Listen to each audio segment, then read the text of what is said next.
Prime ನ್ಯೂಸ್ಗೆ ಸ್ವಾಗತ. ನಾನು ನವ್ಯ. ಇದೀಗ ಹೆಡ್ಲೈನ್ಸ್. ಬೆಂಗಳೂರಿನಲ್ಲಿ ಕಾವೇರಿದ ರೈತರ ಪ್ರತಿಭಟನೆ, ಬಾರುಕೋಲು ಚಳವಳಿಯಲ್ಲಿ ಭಾಗಿಯಾದ ಅನ್ನದಾತರು, ಪ್ರತಿಭಟನೆಯುದ್ದಕ್ಕೂ ಸರ್ಕಾರದ ವಿರುದ್ಧ ಆಕ್ರೋಶ. ರಾಜ್ಯದಲ್ಲಿ ರಂಗೇರಿದ ಗ್ರಾಮ ಪಂಚಾಯತ್ ಚುನಾವಣೆ, ನಾಗಮಂಗಲ ತಾಲೂಕಿನ ಲಾಳನಕೆರೆಯಲ್ಲಿ ಪಂಚಾಯಿತಿ ಸದಸ್ಯ ಸ್ಥಾನ ಹರಾಜು. ಚುನಾವಣಾ ಆಯೋಗದ ಸೂಚನೆ ಮೇರೆಗೆ ಗ್ರಾಮಕ್ಕೆ ತಹಶೀಲ್ದಾರ್ ಭೇಟಿ. ಕೆಲ ರೈತ ಮುಖಂಡರು ಜೆಡಿಎಸ್ಗೆ ರೈತ ದ್ರೋಹಿ ಪಟ್ಟ ಕಟ್ಟಲು ಹೊರಟಿದ್ದಾರೆ. ಸಾಲ ಮನ್ನಾ ಮಾಡಿದಾಗ ಒಬ್ಬ ರೈತ ಮುಖಂಡರು ನನ್ನ ಪರವಾಗಿ ಮಾತನಾಡಲಿಲ್ಲ. ಕೋಲಾರದಲ್ಲಿ ರೈತ ಮುಖಂಡರ ವಿರುದ್ಧ ಮಾಜಿ ಸಿಎಂ ಎಚ್ಡಿಕೆ ಕಿಡಿ. ಉಡುಪಿಯ ನವ ಜೋಡಿಯ ಮಹತ್ ಕಾರ್ಯ, ಹನಿಮೂನ್ಗೆ ಹೋಗದೆ ಬೀಚ್ ಸ್ವಚ್ಛ ಮಾಡಿದ ದಂಪತಿ. ಯುವ ಜೋಡಿಯ ಪರಿಸರ ಪ್ರೀತಿಗೆ ಶಭಾಸ್ ಅಂದ ಜನ.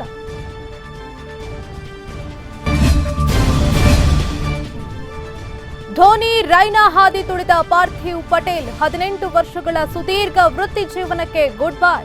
ಎಲ್ಲ ಮಾದರಿ ಕ್ರಿಕೆಟ್ಗೆ ವಿದಾಯ ಹೇಳಿದ ಪಟೇಲ್.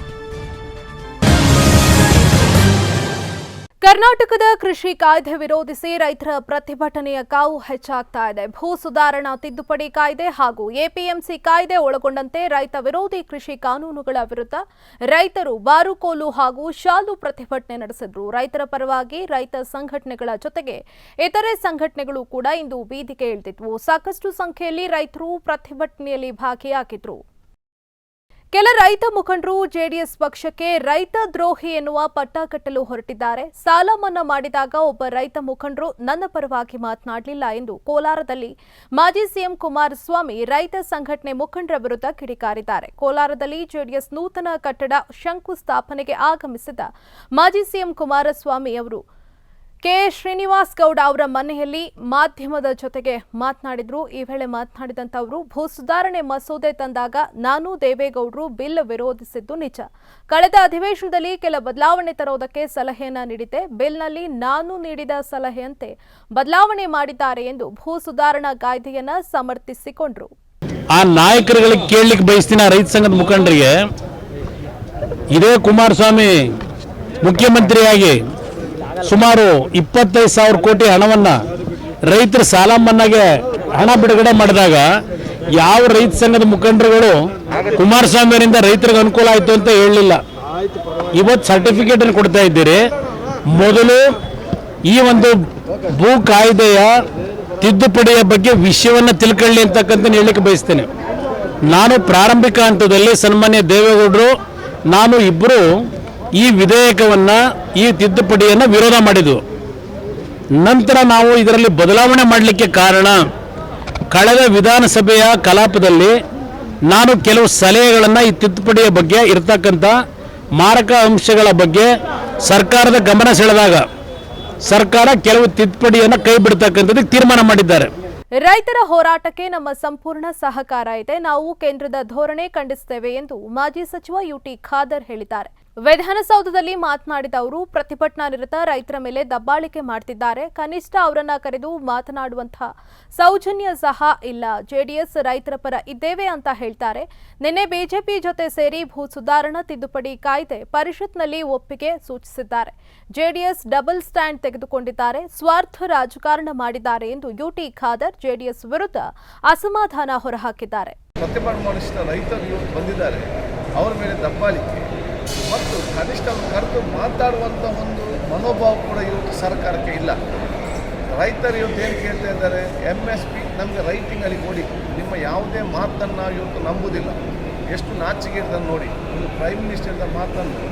ಈ ತಿಂಗಳು ಕರ್ನಾಟಕ ರಾಜ್ಯದಲ್ಲಿ ಸಾಲು ಸಾಲು ಪ್ರತಿಭಟನೆಗಳು ನಡೀತಾ ಇವೆ. ಮರಾಠ ಅಭಿವೃದ್ಧಿ ಪ್ರಾಧಿಕಾರ ರಚನೆ ವಿರೋಧಿಸಿ ಡಿಸೆಂಬರ್ 5ರಂದು ಕರ್ನಾಟಕ ಬಂದ್ಗೆ ಕರೆ ನೀಡಲಾಗಿತ್ತು. ಇದಾದ ಬಳಿಕ ಡಿಸೆಂಬರ್ 8ರಂದು ಅಂದರೆ ನಿನ್ನೆ ಕೃಷಿ ತಿದ್ದುಪಡಿ ಮಸೂದೆ ವಿರೋಧಿಸಿ ವಿವಿಧ ರೈತ ಸಂಘಟನೆಗಳು ಕೇಂದ್ರ ಸರ್ಕಾರದ ವಿರುದ್ಧ ಭಾರತ ಬಂದ್ಗೆ ಕರೆ ನೀಡಿದ್ವು. ನಿನ್ನೆ ಕರ್ನಾಟಕ ಸೇರಿ ಹಲವೆಡೆ ಬಂದ್ ಬಿಸಿ ಹೆಚ್ಚಾಗಿತ್ತು. ರೈತರು ಮೆರವಣಿಗೆ, ಜಾಥಾ ಮೂಲಕ ಪ್ರತಿಭಟನೆ ನಡೆಸಿ ಕೇಂದ್ರ ಸರ್ಕಾರದ ವಿರುದ್ಧ ಕಿಡಿಕಾರಿದ್ರು. ಇಂದು ರಾಜ್ಯ ರಾಜಧಾನಿ ಬೆಂಗಳೂರಿನಲ್ಲಿ ರೈತರು ಬಾರುಕೋಲು ಚಳವಳಿ ನಡೆಸಿದ್ದಾರೆ. ವಿಧಾನಸೌಧಕ್ಕೆ ಮುತ್ತಿಗೆ ಹಾಕಲು ರಾಜ್ಯದ ವಿವಿಧ ಮೂಲೆಗಳಿಂದ ರಾಜಧಾನಿಗೆ ಆಗಮಿಸಿದ್ದಾರೆ. ಈ ಸಾಲು ಪ್ರತಿಭಟನೆಗಳ ನಡುವೆ ನಾಳೆ ಮತ್ತೊಂದು ಪ್ರತಿಭಟನೆ ಇದೆ. ಸಾರಿಗೆ ನೌಕರರು ಬೆಂಗಳೂರಿನಲ್ಲಿ ಬೃಹತ್ ಕಾಲ್ನಡಿಗೆ ಜಾಥಾವನ್ನು ಹಮ್ಮಿಕೊಂಡಿದ್ದಾರೆ. ಸಾರಿಗೆ ನೌಕರರನ್ನ ಸರ್ಕಾರಿ ನೌಕರರನ್ನಾಗಿ ಮಾಡುವಂತೆ ಒತ್ತಾಯಿಸಿ ರಾಜ್ಯದ ಎಲ್ಲಾ ಸಾರಿಗೆ ನೌಕರರು ಬೆಂಗಳೂರಿನಲ್ಲಿ ಬೃಹತ್ ಕಾಲ್ನಡಿಗೆ ಜಾಥಾ ನಡೆಸಲಿದ್ದಾರೆ. ಹೀಗಾಗಿ ನಾಳೆ ರಾಜ್ಯದಲ್ಲಿ ಕೆಎಸ್ಆರ್ಟಿಸಿ, ಬಿಎಂಟಿಸಿ ಸೇರಿ ವಿವಿಧ ವಿಭಾಗಗಳ ಸಾರಿಗೆಯಲ್ಲಿ ವ್ಯತ್ಯಯವಾಗುವ ಸಾಧ್ಯತೆ ಇದೆ ಅಂತ ಹೇಳಲಾಗ್ತಾ ಇದೆ. ಪುಲ್ವಾಮಾ ಜಿಲ್ಲೆಯ ಟಿಕಿನ್ ವಲಯದಲ್ಲಿ ಅಡಗಿ ಕುಳಿತಿದ್ದ ಕುಕೃತ್ಯ ಎಸಗಲು ಮುಂದಾಗಿದ್ದ ಇಬ್ಬರು ಉಗ್ರರನ್ನ ಯೋಧರು ಹೊಡೆದು ಉರುಳಿಸಿದ್ದಾರೆ. ಬೆಳ್ಳಂಬೆಳಗ್ಗೆ ಪಾಕಿಸ್ತಾನ ಪೋಷಿತ ಉಗ್ರರನ್ನ ಭಾರತೀಯ ಸೇನೆ ಯಮಲೋಕಕ್ಕೆ ಅಟ್ಟಿದೆ. ಕಳೆದ ಕೆಲವು ತಿಂಗಳಿಂದ ಪಾಕಿಸ್ತಾನ ಪೋಷಿತ ಉಗ್ರರು ಸೇನೆ ಹಾಗೂ ರಾಜಕೀಯ ಮುಖಂಡರನ್ನ ಗುರಿಯಾಗಿಸಿಕೊಂಡು ದಾಳಿಯನ್ನ ನಡೆಸುತ್ತಿದ್ದಾರೆ. ಸದ್ಯ ಕಾರ್ಯಾಚರಣೆ ಮುಂದುವರೆದಿದ್ದು ಇನ್ನಷ್ಟು ಉಗ್ರರಿಗಾಗಿ ಹುಡುಕಾಟ ನಡೀತಾ ಇದೆ. ಕಳೆದ ಕೆಲವು ತಿಂಗಳಿಂದ ಉಗ್ರರು ಕಣಿವೆ ರಾಜ್ಯದಲ್ಲಿ ಸಕ್ರಿಯರಾಗಿ ಪೊಲೀಸರು ಹಾಗೂ ರಾಜಕೀಯ ಮುಖಂಡರನ್ನ ಟಾರ್ಗೆಟ್ ಮಾಡ್ತಿದ್ದಾರೆ. ಇಂತಹ ಕೃತ್ಯ ಎಸಗುವ ಉಗ್ರರಿಗೆ ಭಾರತೀಯ ಸೇನೆ ಹಾಗೂ ಜಮ್ಮು ಕಾಶ್ಮೀರ ಪೊಲೀಸರು ತಕ್ಕ ಪಾಠ ಕಲಿಸುತ್ತಿದ್ದಾರೆ. ರಾಜ್ಯದ ಹಲವು ಜಿಲ್ಲೆಗಳಲ್ಲಿ ಮುಂದಿನ 5 ದಿನ ಮಳೆಯಾಗುವ ಸಾಧ್ಯತೆ ಇದೆ ಎಂದು ಹವಾಮಾನ ಇಲಾಖೆ ಮುನ್ಸೂಚನೆಯನ್ನ ನೀಡಿದೆ. ಬಂಗಾಳ ಕೊಲ್ಲಿಯ ವಾಯುಭಾರ ಕುಸಿತದ ಪರಿಣಾಮ ಹಾಗೂ ಕೇರಳ, ತಮಿಳುನಾಡಿನಲ್ಲಿ ಕಾಣಿಸಿಕೊಂಡಂತಹ ಚಂಡಮಾರುತದ ಪರಿಣಾಮ ರಾಜ್ಯದ ಹಲವು ಜಿಲ್ಲೆಗಳಲ್ಲಿ ಡಿಸೆಂಬರ್ 12ರವರೆಗೆ ಮಳೆಯಾಗುವ ಸಾಧ್ಯತೆ ಇದೆ ಅಂತ ಹವಾಮಾನ ಇಲಾಖೆ ಮಾಹಿತಿಯನ್ನ ನೀಡಿದೆ. ಕರಾವಳಿ ಜಿಲ್ಲೆಗಳಾದ ಉಡುಪಿ, ಉತ್ತರ ಕನ್ನಡ, ದಕ್ಷಿಣ ಕನ್ನಡ, ಬೆಂಗಳೂರು ನಗರ, ಬೆಂಗಳೂರು ಗ್ರಾಮಾಂತರ, ಚಾಮರಾಜನಗರ, ಶಿವಮೊಗ್ಗ, ಚಿಕ್ಕಬಳ್ಳಾಪುರ, ಚಿಕ್ಕಮಗಳೂರು, ಹಾಸನ, ದಾವಣಗೆರೆ, ಕೋಲಾರ, ಕೊಡಗು, ಮಂಡ್ಯ, ಮೈಸೂರು, ತುಮಕೂರು, ರಾಮನಗರ, ಚಿತ್ರದುರ್ಗ ಜಿಲ್ಲೆಗಳಲ್ಲಿ ಮಳೆಯಾಗಲಿದೆ ಎಂದು ಹವಾಮಾನ ಇಲಾಖೆ ತಿಳಿಸಿದೆ. ಆತಂಕಕಾರಿ ಬೆಳವಣಿಗೆಯೊಂದರಲ್ಲಿ ಫೋನ್ ನಂಬರ್, ಇಮೇಲ್ ಸೇರಿದಂತೆ ಭಾರತದ 70 ಲಕ್ಷ ಡೆಬಿಟ್ ಕಾರ್ಡ್, ಕ್ರೆಡಿಟ್ ಕಾರ್ಡ್ದಾರರ ವೈಯಕ್ತಿಕ ವಿವರಗಳು ಡಾರ್ಕ್ ವೆಬ್ನಲ್ಲಿ ಸೋರಿಕೆಯಾಗಿದೆ. ಅಂತರ್ಜಾಲ ಭದ್ರತಾ ಸಂಶೋಧಕರೊಬ್ಬರು ಈ ಬಗ್ಗೆ ಎಚ್ಚರಿಸಿದ್ದು, ವ್ಯಕ್ತಿಗಳ ಹೆಸರು, ಉದ್ಯೋಗ ಮಾಡ್ತಾ ಇರೋ ಸಂಸ್ಥೆ, ವಾರ್ಷಿಕ ಆದಾಯದ ವಿವರಗಳು ಸೋರಿಕೆಯಾಗ್ತಾ ಇವೆ ಎಂದು ಸಂಶೋಧಕ ರಾಜಶೇಖರ್ ರಾಜಹರ್ಯ ಹೇಳಿದ್ದಾರೆ. ಅಂದಾಜು 2 GBಯಷ್ಟು ಡಾಟಾ ಬೇಸ್ ಸೋರಿಕೆಯಾಗಿದ್ದು, ಬಳಕೆದಾರರ ಖಾತೆಯ ಮಾದರಿ, ಮೊಬೈಲ್ ಅಲರ್ಟ್ ಹೊಂದಿದ್ದಾರೆಯೋ ಇಲ್ಲವೋ ಎಂಬಂತಹ ಸೂಕ್ಷ್ಮ ಮಾಹಿತಿಗಳು ಬಹಿರಂಗಗೊಂಡಿವೆ. 2010ರಿಂದ 19ರ ನಡುವಿನ ವಿವರಗಳು ಇದಾಗಿದ್ದು, ಹ್ಯಾಕರ್ಗಳು ಹಾಗೂ ಸ್ಕ್ಯಾಮರ್ಗಳ ಕೈ ಸೇರಿದೆ ಎಂಬ ಆತಂಕಕಾರಿ ಮಾಹಿತಿಯನ್ನ ನೀಡಿದ್ದಾರೆ. ದ್ವಿಚಕ್ರ ವಾಹನ ಹಾಗೂ ಲಾರಿ ನಡುವೆ ಅಪಘಾತ ಸಂಭವಿಸಿ ಬೈಕ್ ಸವಾರ ಸ್ಥಳದಲ್ಲೇ ಮೃತಪಟ್ಟಿರುವಂತಹ ಘಟನೆ ಮಾಲೂರು ನರಸಾಪುರ ರಸ್ತೆಯ ದೊಡ್ಡ ಶಿವಾರ ಗೇಟ್ ಬಳಿ ನಡೆದಿದೆ. ಅಪಘಾತದಲ್ಲಿ ಮೃತಪಟ್ಟ ಯುವಕನನ್ನ ಮಹೇಶ್ ಕುಮಾರ್ ಎಂದು ಗುರುತಿಸಲಾಗಿದೆ. ಕೇರಳ ಮೂಲದ ಮಹೇಶ್ ಕುಮಾರ್ ಎಂಬ ಯುವಕ ತಾಲೂಕಿನ ಮುತ್ತದಹಳ್ಳಿ ಗ್ರಾಮದ ಬಳಿರುವಂತಹ ಜೆಬಿಎಂ ಕಾರ್ಖಾನೆಯಲ್ಲಿ ಕೆಲಸವನ್ನ ಮಾಡ್ತಾ ಇದ್ರು. ಎಂದಿನಂತೆ ಬೆಳಗಿನ ಜಾವ ಕಾರ್ಖಾನೆಗೆ ದ್ವಿಚಕ್ರ ವಾಹನದಲ್ಲಿ ತೆರಳುತ್ತಾ ಇದ್ದಂತಹ ಸಂದರ್ಭದಲ್ಲಿ ನರಸಾಪುರ ಮುಖ್ಯ ರಸ್ತೆಯ ಕೋಳಿ ಫಾರಂ ಬಳಿ ಲಾರಿ ಹಾಗೂ ದ್ವಿಚಕ್ರ ವಾಹನದ ನಡುವೆ ಅಪಘಾತ ಸಂಭವಿಸಿದೆ. ಪರಿಣಾಮ ಮಹೇಶ್ ಸ್ಥಳದಲ್ಲೇ ಸಾವನ್ನಪ್ಪಿದ್ದಾರೆ. ಸ್ಥಳಕ್ಕೆ ಮಾಲೂರು ಪೊಲೀಸರು ಭೇಟಿ ನೀಡಿ ಪರಿಶೀಲನೆ ನಡೆಸಿ ಪ್ರಕರಣ ದಾಖಲಿಸಿಕೊಂಡಿದ್ದಾರೆ. 2017-18ನೇ ಸಾಲಿನ ವಾಜಪೇಯಿ ನಗರ ವಸತಿ ಯೋಜನೆ ಹಾಗೂ ರಾಜೀವ್ ಗಾಂಧಿ ವಸತಿ ಯೋಜನೆಗೆ ಸುಮಾರು 239 ಬಡ ಕುಟುಂಬ ಆಯ್ಕೆಯಾಗಿ ಮನೆಗಳು ಮಂಜೂರಾಗಿದ್ವು. ಹಾಗಾಗಿ ಹಳೆ ಮನೆಗಳನ್ನು ತೆರವುಗೊಳಿಸಿ ಹೊಸ ಮನೆಗಳ ನಿರ್ಮಾಣ ಮಾಡಲು ಮುಂದಾದ್ರು. ಆದರೆ ಮಂಜೂರಾತಿಯಾದ ಹಣ ಪ್ರಾರಂಭದಲ್ಲಿ 2-3 ಕಂತುಗಳು ಬಂದು ನಂತರ ಒಮ್ಮೆಲೆ ನಿಂತು ಹೋದವು. ಇನ್ನುಳಿದ ಹಣ ಇನ್ನೂ ಬಾರದೆ ಸಾಕಷ್ಟು ಸಲ ಸರ್ಕಾರಕ್ಕೆ ಮನವಿ ಸಲ್ಲಿಸಿದ್ರೂ ಸಹ ಉಪಯೋಗವಾಗದೇ ಇದ್ದಾಗ ಈಗ ಅನಿವಾರ್ಯವಾಗಿ ಫಲಾನುಭವಿಗಳು ನಗರಸಭೆ ಎದುರಿಗೆ ಅನುದಾನ ಪೂರ್ಣಗೊಳಿಸಬೇಕೆಂದು ಒತ್ತಾಯಿಸಿ ಪ್ರತಿಭಟನಾ ಸತ್ಯಾಗ್ರಹ ಹಮ್ಮಿಕೊಂಡಿದ್ದಾರೆ. ಈ ಸತ್ಯಾಗ್ರಹಕ್ಕೆ ತೇರದಾಳ ಮತಕ್ಷೇತ್ರದ ಕಾಂಗ್ರೆಸ್ ಪಕ್ಷದ ಹಿರಿಯ ಮುಖಂಡರಾದ ಡಾಕ್ಟರ್ ಎಆರ್ ಬೆಳಗಲಿ ಅವರು ಬೆಂಬಲವನ್ನ ವ್ಯಕ್ತಪಡಿಸಿ ಸರ್ಕಾರ ಕೂಡಲೇ ಈ ಬಡವರಿಗೆ ಬರಬೇಕಾದಂತ ಹಣವನ್ನ ತಕ್ಷಣ ಬಿಡುಗಡೆ ಮಾಡಬೇಕು, ಇಲ್ಲದೇ ಇದ್ರೆ ಉಗ್ರವಾದ ಹೋರಾಟ ಮಾಡಬೇಕಾಗತ್ತೆ ಅಂತ ಸರ್ಕಾರಕ್ಕೆ ಎಚ್ಚರಿಕೆಯನ್ನ ನೀಡಿದರು. 1,50,000 ರೂಪಾಯಿಗಳನ್ನು ಅನುದಾನ ಬರಬೇಕಾಗೈತಿ.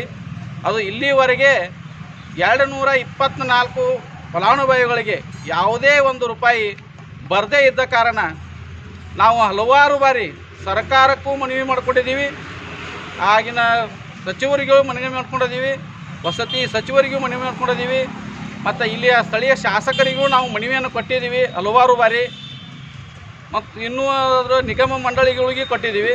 ಆದರೆ ಇಲ್ಲಿವರೆಗೆ ಯಾರೂ ಸ್ಪಂದನೆ ಮಾಡ್ತಾ ಇಲ್ಲ.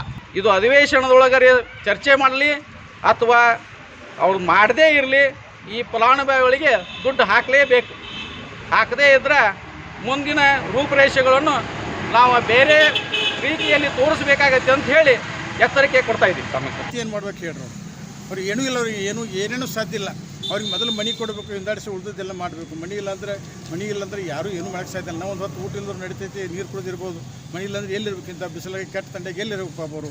ಆದ್ದರಿಂದ ಅವ್ರಿಗೆ ಎಲ್ಲರಿಗೂ ಕನ್ಸಲ್ಟ್ ಆಫೀಸರ್ಸಿಗೆ ಗೊತ್ತು, ಶಾಸಕರಿಗೆ ಗೊತ್ತು, ನಮ್ಮ ನಾಯಕರಿಗೆ ಗೊತ್ತು, ಎಲ್ಲರಿಗೂ ವಿನಂತಿ ಮಾಡ್ಕೊತೀನಿ, ವಿನಂತಿಪೂರ್ವಕ ಆಗ್ರಹ ಮಾಡ್ತೀನಿ. ಇದನ್ನು ಅವ್ರು ಮಾಡಲೇಬೇಕು. ಮಾಡಿದರೆ ನಮ್ಮ ಇದು ತಾಲೂಕಿಗೆ ಒಂದು ದೊಡ್ಡ ಒಂದು ನಮ್ಗೆ ಉಪಕಾರ ಮಾಡಿದಂಗೆ, ನಮ್ಮ ತಾಲೂಕು ಅಂದ್ರೆ ನಮ್ಮ ನೇಕಾರಿಗೆ ಒಂದು ದೊಡ್ಡ ಉಪಕಾರ ಮಾಡಿದಂಗೆ ಆಗ್ತೈತಿ. ಅದರಿಂದ ಎಲ್ಲರೂ ಇದಕ್ಕೆ ಇದು ಮಾಡಬೇಕು, ಸ್ಪಂದನೆ ಮಾಡಬೇಕು. ಅವರಷ್ಟೇ ಅಲ್ಲ, ಇದು ದುಡ್ಡಿದ್ದವ್ರು ಸಹಿತ ಸ್ವಲ್ಪ ಇದಕ್ಕೆ ಅವ್ರಿಗೆ ಸ್ಪಂದನೆ ಮಾಡಿ ಹೆಲ್ಪ್ ಮಾಡೋಕ್ಕೆ ಪ್ರಯತ್ನ ಮಾಡಬೇಕು. ಕಾರೊಂದು ಆಯತಪ್ಪಿ ರಸ್ತೆಯ ಪಕ್ಕದಲ್ಲಿದ್ದಂತಹ ಬಾವಿಗೆ ಬಿದ್ದ ಪರಿಣಾಮ 6 ಮಂದಿ ಮೃತಪಟ್ಟಿದ್ದು 3 ತೀವ್ರವಾಗಿ ಗಾಯಗೊಂಡಿರುವಂತಹ ಘಟನೆ ಮಧ್ಯಪ್ರದೇಶದ ಮಹಾರಾಜ್ಪುರ ಎಂಬಲ್ಲಿ ನಡೆದಿದೆ. ಇನ್ನು ಕಾರಿನಲ್ಲಿ ಒಟ್ಟು 9 ಮಂದಿ ಇದ್ದು ಅವರಲ್ಲಿ 6 ಮಂದಿ ಮೃತಪಟ್ಟಿದ್ದು ಇನ್ನುಳಿದ 3 ಗಂಭೀರವಾಗಿ ಗಾಯಗೊಂಡು ಆಸ್ಪತ್ರೆಗೆ ದಾಖಲಾಗಿದ್ದಾರೆ. ಮದುವೆ ಸಮಾರಂಭ ಮುಗಿಸಿಕೊಂಡು ಕಾರ್ನಲ್ಲಿ ಬರ್ತಾ ಇದ್ದ ವೇಳೆ ಈ ದುರ್ಘಟನೆ ನಡೆದಿದ್ದು, ರಾತ್ರಿ ವೇಳೆಯಾದ ಕಾರಣ ಕಾರು ಚಲಾಯಿಸ್ತಾ ಇದ್ದವರು ನಿಯಂತ್ರಣ ತಪ್ಪಿ ಬಾವಿಗೆ ಬಿದ್ದಿರಬೇಕು ಅಂತ ಶಂಕಿಸಲಾಗಿದೆ. ಜೆಡಿಎಸ್ ಪಕ್ಷದಿಂದ ಚಿಕ್ಕಬಳ್ಳಾಪುರ ವಿಧಾನಸಭಾ ಕ್ಷೇತ್ರ ಗ್ರಾಮ ಪಂಚಾಯಿತಿ ಚುನಾವಣೆ ಪೂರ್ವಭಾವಿ ಸಭೆಯನ್ನು ಹಮ್ಮಿಕೊಳ್ಳಲಾಗಿತ್ತು. ಈ ವೇಳೆ ಜೆಡಿಎಸ್ನ ಚಿಕ್ಕಬಳ್ಳಾಪುರ ಯುವ ಅಧ್ಯಕ್ಷ ರವಿಕುಮಾರ್ ಮಾತನಾಡಿ, ಚುನಾವಣೆಗೆ ಸಂಬಂಧಪಟ್ಟಂತೆ ಮಾಜಿ ಸಿಎಂ ಕುಮಾರಸ್ವಾಮಿ ಹಾಗೂ ದೇವೇಗೌಡರನ್ನ ಭೇಟಿ ಮಾಡಿ ಗ್ರಾಮ ಪಂಚಾಯಿತಿ ಚುನಾವಣೆಗೆ ಸಂಬಂಧಪಟ್ಟಂತೆ ಚರ್ಚೆಯನ್ನ ನಡೆಸಿದ್ದೇವೆ. ಆಗ ಕುಮಾರಸ್ವಾಮಿ ಅವರು ನಮ್ಮ ಎಲ್ಲಾ ಕಾರ್ಯಕರ್ತರೊಂದಿಗೆ ಪೂರ್ವಭಾವಿ ಸಭೆಯನ್ನ ನಡೆಸೋದಕ್ಕೆ ಹೇಳಿದರು. ಆದ ಕಾರಣ ಪಕ್ಷದ ಎಲ್ಲಾ ಕಾರ್ಯಕರ್ತರನ್ನ ಬರಮಾಡಿಕೊಂಡು ಪೂರ್ವಭಾವಿ ಸಭೆ ಹಾಗೂ ಗ್ರಾಮ ಪಂಚಾಯಿತಿ ಚುನಾವಣೆಗೆ ಸಿದ್ಧತೆಯನ್ನ ನಡೆಸಿದ್ದೇವೆ ಎಂದರು. ಈ ಒಂದು ಚುನಾವಣೆಗೆ ನಾವು ಪೂರ್ವಭಾವಿ ಸಭೆಯಾಗಿ ಇವತ್ತು ಏನು ಚಿಕ್ಕಬಳ್ಳಾಪುರ ವಿಧಾನಸಭಾ ಕ್ಷೇತ್ರದ ಎಲ್ಲ ನಮ್ಮ ಗ್ರಾಮ ಪಂಚಾಯಿತಿ ಮುಖಂಡರುಗಳನ್ನು ಈ ದಿನ ಈ ಸಭೆಗೆ ಆಹ್ವಾನ ನೀಡಿದ್ದೇವೆ. ಎಲ್ಲ ಕೂಡ ಈ ಗ್ರಾಮ ಪಂಚಾಯಿತಿ ಮುಖಂಡರು ಈ ಸಭೆಗೆ ಬಂದಿದ್ದಾರೆ. ಕಳೆದ ಬಾರಿ ಏನು ಉಪಚುನಾವಣೆಯಲ್ಲಿ ಸ್ಪರ್ಧೆ ಇರ್ತಕ್ಕಂಥ ನಮ್ಮ ರಾಧಾಕೃಷ್ಣ ಅವರು ಕೂಡ ಈ ಒಂದು ಸಭೆಗೆ ಹಾಜರಾಗಿದ್ದಾರೆ. ಈ ಒಂದು ಚುನಾವಣೆಯನ್ನು ನಮ್ಮ ಪಕ್ಷ ಬಹಳ ಪ್ರತಿಷ್ಠೆಯಾಗಿ ತಗೊಂಡಿದೆ. ಪ್ರತಿ ಗ್ರಾಮ ಪಂಚಾಯಿತಿಯಲ್ಲೂ ಪ್ರತಿ ಗ್ರಾಮದಲ್ಲೂ ಇವತ್ತು ನಮ್ಮ ಪಕ್ಷದ ಅಭ್ಯರ್ಥಿಗಳು ಸ್ಪರ್ಧೆ ಮಾಡೋ ರೀತಿ ನಮ್ಮ ಇವತ್ತು ಮುಖಂಡರು ಇವತ್ತು ಅದನ್ನು ನೋಡ್ಕೊಳ್ತಾರೆ. ರಾಜ್ಯದಲ್ಲಿ ಗ್ರಾಮ ಪಂಚಾಯಿತಿ ಚುನಾವಣೆಯ ಪ್ರಕ್ರಿಯೆಗಳು ಜರುಗ್ತಾ ಇದ್ದು, ಈ ಮೂಲಕ ಲೋಕಲ್ ವಾರ್ ಗರಿಗೆದರಿದೆ. ಇನ್ನೊಂದೆಡೆ ಅಭ್ಯರ್ಥಿಗಳನ್ನ ಅವಿರೋಧವಾಗಿ ಆಯ್ಕೆ ಮಾಡುವ ನೆಪ ಇಟ್ಕೊಂಡು ಗ್ರಾಮ ಪಂಚಾಯಿತಿಗಳಲ್ಲಿ ಅಭ್ಯರ್ಥಿ ಸ್ಥಾನವನ್ನ ಹರಾಜು ಹಾಕಲಾಗ್ತಾ ಇದೆ. ಹರಾಜು ಮೂಲಕ ಪ್ರಜಾಪ್ರಭುತ್ವದ ಕಗ್ಗೊಲೆ ನಡೀತಾ ಇದೆ. ಮಂಡ್ಯ ಜಿಲ್ಲೆಯ ನಾಗಮಂಗಲ ತಾಲೂಕಿನ ಲಾಳನ ಕೆರೆಯಲ್ಲಿ ಕುರಿ ಕೋಳಿಗಳ ರೀತಿ ಗ್ರಾಮ ಪಂಚಾಯಿತಿ ಸದಸ್ಯ ಸ್ಥಾನವನ್ನ ಹರಾಜು ಹಾಕ್ತಾ ಇರೋದು ಇದೀಗ ಬೆಳಕಿಗೆ ಬಂದಿದೆ. ಲಕ್ಷಾಂತರ ರೂಪಾಯಿಗಳಿಗೆ ಗ್ರಾಮ ಪಂಚಾಯಿತಿ ಸ್ಥಾನವನ್ನ ಲಾಳನಕೆರೆ ಗ್ರಾಮಸ್ಥರು ಮನೆಯೊಂದರಲ್ಲಿ ಬಿಡ್ ಮಾಡುವ ಮೂಲಕ ಹರಾಜು ಹಾಕಿದ್ದಾರೆ. ಪ್ರಜಾಪ್ರಭುತ್ವದ ವ್ಯವಸ್ಥೆಯಲ್ಲಿ ಕಟ್ಟಕಡೆಯ ವ್ಯಕ್ತಿಯವರೆಗೂ ಸವಲತ್ತುಗಳು ದೊರಕಬೇಕೆಂಬ ಉದ್ದೇಶದಿಂದ ಗ್ರಾಮ ಪಂಚಾಯಿತಿ ವ್ಯವಸ್ಥೆಯನ್ನ ಭಾರತ ದೇಶದಲ್ಲಿ ಮಾಡಿಕೊಳ್ಳಲಾಗಿದೆ. ಆದರೆ ಇದೀಗ ಗ್ರಾಮ ಪಂಚಾಯಿತಿ ಸ್ಥಾನಗಳನ್ನು ಲಕ್ಷಾಂತರ ರೂಪಾಯಿಗಳಿಗೆ ಹರಾಜು ಹಾಕುವ ಮೂಲಕ ಪ್ರಜಾಪ್ರಭುತ್ವವನ್ನ ಕಗ್ಗೊಲೆ ಮಾಡಲಾಗ್ತಾ ಇದೆ. 7,55,000 ಶ್ರೀರಮಣ ಮಹರ್ಷಿ ಸಂಸ್ಥೆ ಸಮುದಾಯ ಗ್ರಾಮೀಣ ವಿಕಲಚೇತನರ ಪುನರ್ವಸತಿ ಯೋಜನೆ ಹಾಗೂ ಜಿಲ್ಲಾ ಕುಷ್ಠರೋಗ ನಿರ್ಮೂಲನಾ ಕಚೇರಿ ವತಿಯಿಂದ ಕುಷ್ಠರೋಗ ನಿವಾರಿತ ವ್ಯಕ್ತಿಗಳಿಗೆ ಆರೋಗ್ಯ ತಪಾಸಣೆ ಹಾಗೂ ಉಚಿತ ಔಷಧಿ ವಿತರಣೆ ಮತ್ತು ಚಪ್ಪಲಿ ವಿತರಣೆ ಜೊತೆಗೆ ಫುಡ್ ಕಿಟ್ ವಿತರಣಾ ಕಾರ್ಯಕ್ರಮವನ್ನು ಮಳವಳ್ಳಿ ಪಟ್ಟಣದಲ್ಲಿ ನಡೆಸಲಾಯಿತು. ಕಾರ್ಯಕ್ರಮಕ್ಕೆ ಜಿಲ್ಲಾ ಕುಷ್ಠರೋಗ ನಿರ್ಮೂಲನಾಧಿಕಾರಿ ಡಾಕ್ಟರ್ ಕೆ ಅಶ್ವಥ್ ಚಾಲನೆಯನ್ನು ನೀಡಿದರು. ಬಳಿಕ ಮಾತನಾಡಿದ ಅವರು, ಕುಷ್ಠರೋಗಿಗಳಿಗೆ ನಿವೇಶನ ರಹಿತರಿಗೆ ಗ್ರಾಮ ಪಂಚಾಯಿತಿಯಿಂದ ದೃಢೀಕರಣ ಮಾಡಿಸಿದ್ರೆ ಸರ್ಕಾರದಿಂದ ನಿವೇಶನ ಅರ್ಹತೆಯ ಮೇರೆಗೆ ನೀಡಲಾಗುತ್ತೆ, ಅದನ್ನ ಸದುಪಯೋಗ ಪಡಿಸಿಕೊಳ್ಬೇಕು ಅಂತ ಕರೆ ನೀಡಿದರು. ಜಿಲ್ಲಾ ಕುಷ್ಠರೋಗ ನಿರ್ಮೂಲನಾಧಿಕಾರಿಯಾಗಿ ಕರ್ತವ್ಯದಲ್ಲಿರ್ತೀನಿ. ಅಲ್ಲಿ ತನಕನೂ ನನ್ನ ಗಮನಕ್ಕೆ ತಂದರೆ ನಾನು ಅದನ್ನು ಆ ಕ್ಷಣದಲ್ಲೇ ಬಗೆಹರಿಸಿ ನಿಮಗೆ ಸೇರಬೇಕಾಗಿರ್ತಕ್ಕಂಥ ಸವಲತ್ತು ಇರ್ಬೋದು, ವೈದ್ಯಕೀಯ ದೃಢೀಕರಣ ಪತ್ರ ಇರ್ಬೋದು, ಅಥವಾ ಬೇರೆ ಇನ್ಯಾವುದೇ ಸರ್ಕಾರದ ಸವಲತ್ತುಗಳು ನಮ್ಮ ಆಸುಪಾಸಿನಲ್ಲಿದ್ದರೂ ಬೇರೆ ಇಲಾಖೆಯಲ್ಲಿದ್ದರೂ ನಾನು ಅವ್ರ ಜೊತೆ ಮಾತುಕತೆ ಆಡಿ ಆ ಒಂದು ಸರ್ವಿಸ್ ನಿಮಗೆ ಸಿಗುವ ಹಾಗೆ ಆ ಸೇವೆ. ಎರಡನೇ ಸುತ್ತಿನ ಗ್ರಾಮ ಪಂಚಾಯಿತಿ ಚುನಾವಣೆ ನಡೆಯುವ ತಿಪಟೂರಿನ ಹೊನ್ನವಳ್ಳಿ ಸುತ್ತಮುತ್ತಲ ಗ್ರಾಮಗಳಲ್ಲಿ ಮತ್ತೆ ಚುನಾವಣೆ ಬಹಿಷ್ಕರಿಸುವ ಕುರಿತು ತಹಶೀಲ್ದಾರ್ ಅವರಿಗೆ ಮನವಿಯನ್ನ ಸಲ್ಲಿಸಿದ್ರು. ಕುಡಿಯುವ ನೀರಿನ ವ್ಯವಸ್ಥೆ ಇಲ್ಲ, ಹೇಮಾವತಿ ಮತ್ತು ಎತ್ತಿನಹೊಳೆ ಯೋಜನೆಗೆ ಭೂಮಿಯನ್ನ ಕೊಟ್ಟಿದ್ದೇವೆ, ಆದರೆ ನಮಗೆ ನೀರಿನ ಸೌಲಭ್ಯವನ್ನ ಒದಗಿಸಿಲ್ಲ. ಜಾನುವಾರುಗಳಿಗೂ ಕೂಡ ನೀರಿಲ್ಲದೆ ಸಾಯುವಂತಾಗಿದೆ. ನಮ್ಮ ಕೆರೆಗಳಿಗೆ ಎಷ್ಟು ನೀರು ಹಂಚಿಕೆಯಾಗಿದೆ ಅನ್ನೋದು ನಮಗೆ ಯಾವ ಪ್ರತಿನಿಧಿಯೂ ಕೂಡ ಹೇಳ್ತಾ ಇಲ್ಲ. ಅದಕ್ಕಾಗಿ ನಾವು ಈ ಬಾರಿಯ ಗ್ರಾಮ ಪಂಚಾಯಿತಿ ಚುನಾವಣೆಯನ್ನ ಬಹಿಷ್ಕಾರ ಮಾಡ್ತೇವೆ ಅಂತ ಹೊನ್ನವಳ್ಳಿ ಹೋಬಳಿ ನೀರಾವರಿ ಹೋರಾಟ ಸಮಿತಿ ಅಧ್ಯಕ್ಷ ಚಂದೇಗೌಡರು ಹೇಳಿದ್ದಾರೆ. ನೀರಿಗೋಸ್ಕರ ಹೋರಾಟ ಮಾಡ್ತಾಗೆ ಈಗೆಲ್ಲ ನಾವು ನಮ್ಮ ಜನರೆಲ್ಲ ಸೇರಿ, ನಮ್ಮ ರೈತ ಬಂಧುಗಳು ಮತ್ತು ನಮ್ಮ ನಾಗರಿಕ ಬಂಧುಗಳೆಲ್ಲ ಸೇರಿ ಚುನಾವಣೆ ಬೇಡವೇ ಬೇಡ, ಇಷ್ಟೊಂದು ವೆಚ್ಚ ಮಾಡಿ ಚುನಾವಣೆ ಮಾಡ್ತಾರೆ, ನಮ್ಮ ಕೆರೆಗಳಿಗೆ ನಮ್ಮ ದನಕರುಗಳಿಗೆ ಕುಡಿಯೋಕ್ಕೆ ನೀರಿದೆ ಹಾಹಾಕಾರ ಪಡ್ತಾ ಇದ್ವಿ, ನಮ್ಗೆ ಚುನಾವಣೆ ಇದೇ ಬೇಡ, ಪರಿಸ್ಥಿತಿನೇ ಬೇಡ, ನಮಗೆ ನೀರು ಬಿಡೋದು ತನಕ ನಾವು ಚುನಾವಣೆ ಹಿಂದೆ ಅಂತ ಹೇಳಿ ಎಲ್ಲ ಸಹ ಒಕ್ಕೂಟದ ತೀರ್ಮಾನ ತಗೊಂಡ್ರು. ಹಾಗಾಗಿ ಈಗ ಹಲವಾರು ಮುಷ್ಕರ ಸಹ ಮಾಡಿದ್ದೀವಿ, ಹಲವಾರು ಕಡೆ ಬೇಡಿಕೆ ಸಲ್ಲಿಸಿದ್ವಿ, ಆದರೆ ಯಾವ ಸಹ ನಮ್ಮ ಇದಕ್ಕೆ ಮನವಿಗೆ ಕಿವಿ ಕೊಡ್ತಾ ಇಲ್ಲ. ಹಾಗಾಗಿ ನಮ್ಮ ಚುನಾವಣೆ ಈಗ ಮುಂದೂಡ್ಬೇಕಂತೇಳಿ ಅಥವಾ ಮುಂದೂಡೋದು ನಮ್ಮ ಕೆರೆಗಳು ನೀರು ಬಿಡೋ ತನಕ ಚುನಾವಣೆ ಬೇಡ, ಈ ವಾಹಿನಿಯಲ್ಲಿ ನಾವು ಸೇರ್ಪಡೆ ಆಗದೆ ಬೇಡ ಅಂತೇಳಿ ಎಲ್ಲ ಬಂಧುಗಳು ಸಹಿ ನಮ್ಮ ಗ್ರಾಮಸ್ಥರ ತೀರ್ಮಾನ ಮಾಡಿದ್ವಿ.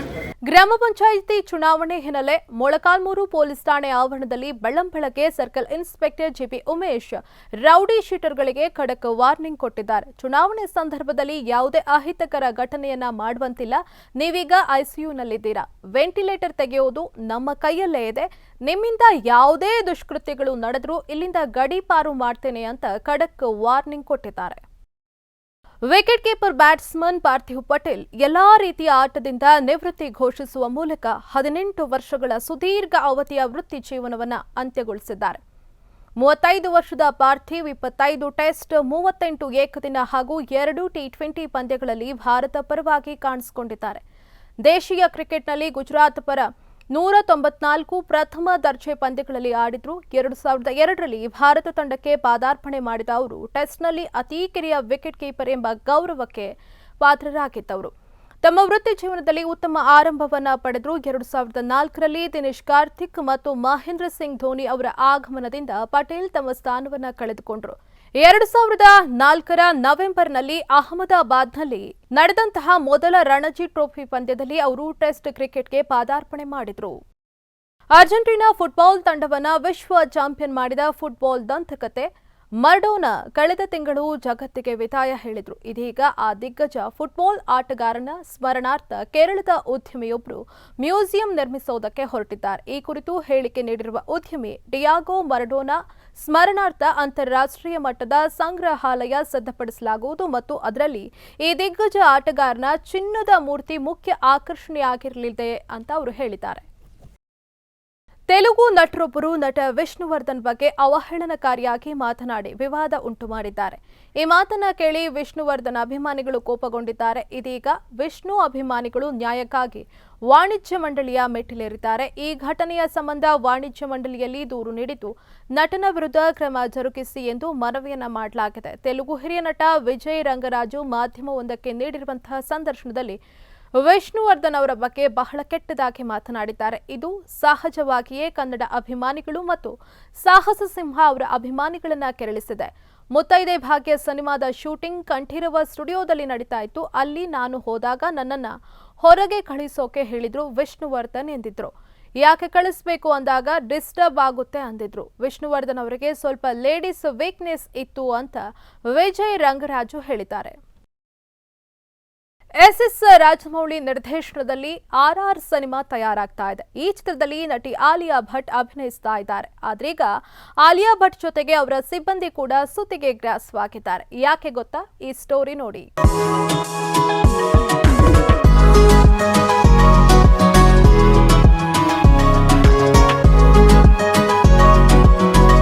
ಬಾಲಿವುಡ್ ನಟಿ ಆಲಿಯಾ ಭಟ್ RRR ಸಿನಿಮಾದ ಶೂಟಿಂಗ್ಗೋಸ್ಕರ ಹೈದರಾಬಾದ್ಗೆ ಬಂದಿಳಿದಿದ್ದಾರೆ. ಎಸ್ ರಾಜಮೌಳಿ ಆಲಿಯಾ ಭಟ್ರನ್ನ ಸ್ವಾಗತಿಸಿದ್ದಾರೆ. ರಾಜಮೌಳಿ ಹಾಗೂ ಆಲಿಯಾ ಭಟ್ ಜೊತೆಗಿರುವಂತಹ ಫೋಟೋಗಳು ಈಗಾಗಲೇ ಸೋಷಿಯಲ್ ಮೀಡಿಯಾದಲ್ಲಿ ಸಖತ್ ವೈರಲ್ ಆಗ್ತಾ ಇವೆ.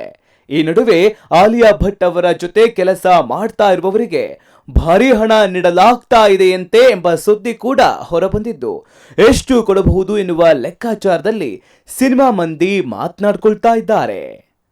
ಹೌದು, ಆಲಿಯಾ ಭಟ್ ಜೊತೆ 10 ಜನರು ಕೆಲಸ ಮಾಡ್ತಾ ಇದ್ದಾರೆ. ಆಲಿಯಾ ಭಟ್ ಜೊತೆಗೆ 4 ಜನ ಬೌನ್ಸರ್ಸ್, ಒಬ್ಬ ಹೇರ್ ಸ್ಟೈಲಿಶ್, ಒಬ್ಬ ಕಾಸ್ಟ್ಯೂಮ್ ಅಸಿಸ್ಟೆಂಟ್, ಒಬ್ಬ ಮ್ಯಾನೇಜರ್, ಒಬ್ಬ ಪರ್ಸನಲ್ ಡ್ರೈವರ್. ಇದರ ಜೊತೆಗೆ ಆಲಿಯಾ ಅವರ ಆಹಾರ, ವಸತಿ, ಖರ್ಚು, ಸಂಭಾವನೆ ನೋಡಿಕೊಳ್ಳಲು ಇನ್ನೊಬ್ಬರು ವ್ಯಕ್ತಿ ಹೈದರಾಬಾದ್ಗೆ ಬಂದಿಳಿದಿದ್ದಾರೆ.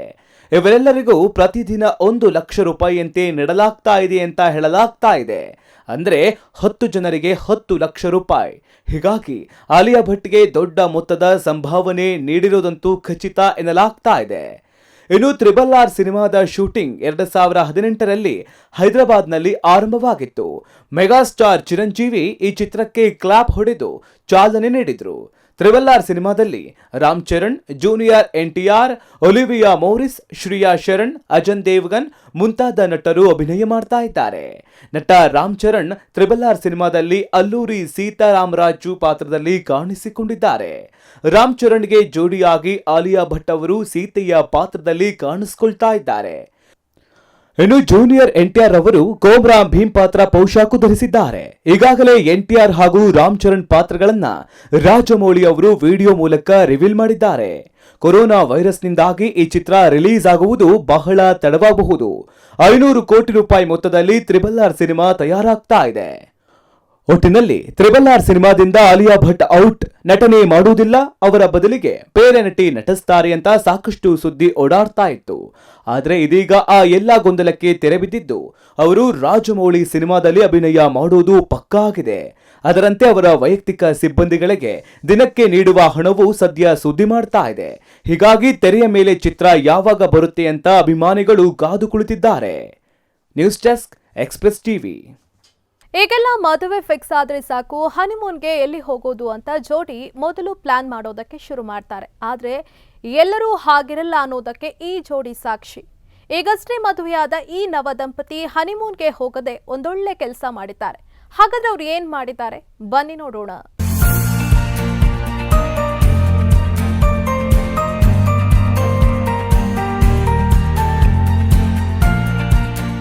ಉಡುಪಿ ಜಿಲ್ಲೆಯ ನವದಂಪತಿ ಈಗ ವಿಭಿನ್ನ ಕಾರಣಕ್ಕಾಗಿ ಸುದ್ದಿಯಲ್ಲಿದ್ದಾರೆ. ನವದಂಪತಿ ಅಂದ ಮೇಲೆ ಹನಿಮೂನು, ಸುತ್ತಾಟ ಅಂತ ಹೋಗುವುದು ಮಾಮೂಲು, ಅದು ಸಹಜ ಕೂಡ.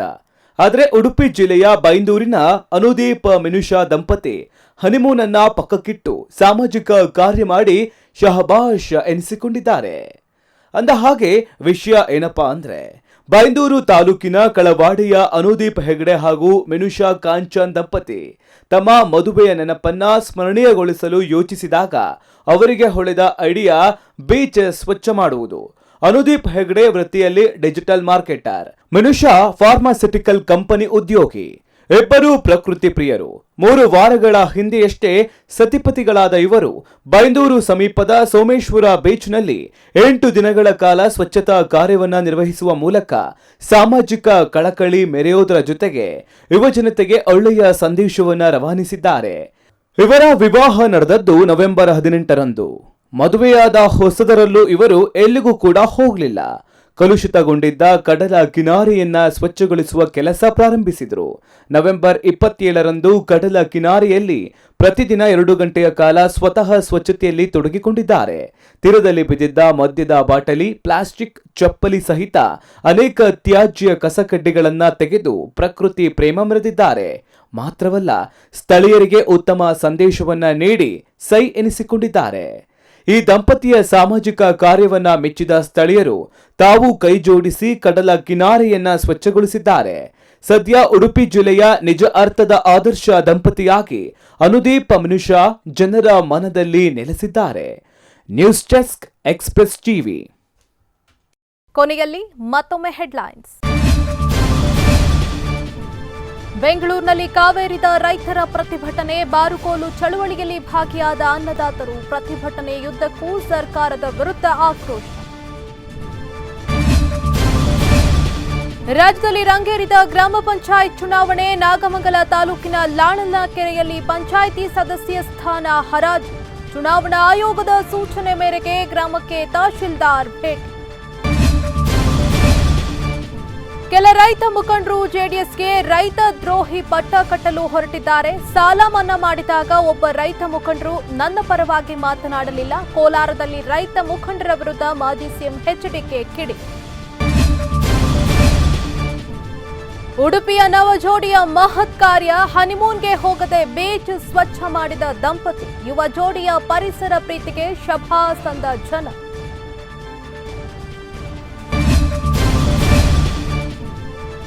ಧೋನಿ ರೈನಾ ಹಾದಿ ತುಳಿದ ಪಾರ್ಥಿವ್ ಪಟೇಲ್ 18 ವರ್ಷಗಳ ಸುದೀರ್ಘ ವೃತ್ತಿ ಜೀವನಕ್ಕೆ ಗುಡ್ ಬೈ.